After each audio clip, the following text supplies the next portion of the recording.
জল মানেই তো জীবন, আর এই জল পেয়েই গাছগুলো একদম নতুনভাবে প্রাণ ফিরে পেয়েছে। বৃষ্টির কারণে দেখো গাছে কত ফুল ফুটেছে, আর সব কটা ফুল একদম লাল টুকটুকে হয়ে আছে। আর এই রঙ্গন ফুলগুলোকে দেখেই আমারও মনে ইচ্ছে হলো, চলো বৃষ্টির দিনে কিছু একটু ফুল দিয়ে কাজ করা যাক। কিন্তু আমি তো আঁকা কোনো দিনই শিখিনি, তাই পাকা হাতের কাজ আমার না, আমার কাঁচা হাতের কাজই তোমরা দেখবে। মনের যখন ইচ্ছা হয় তখন এই টুকিটাকি কাজ করতে আমি বসে পড়ি।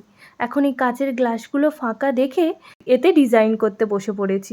অনেক রকমই ফুল আঁকবো ভেবেছিলাম, কিন্তু যতটা সোজা ভেবেছিলাম এটা ততটা সোজা ছিল না।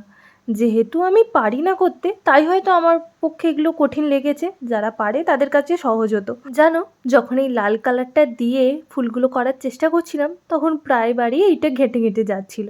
যাই হোক, তবুও করে ফেলেছি প্রত্যেকটা গ্লাসে।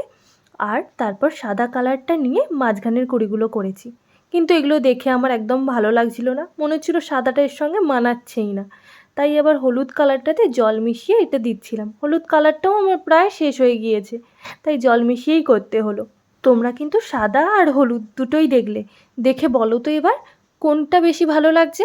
সাদাটা বেশি ভালো ছিল, নাকি হলুদটা দেওয়ার পর সৌন্দর্যটা আরেকটু ফুটে উঠেছে? পারলে একটা কমেন্ট করে জানিও কেমন হয়েছে।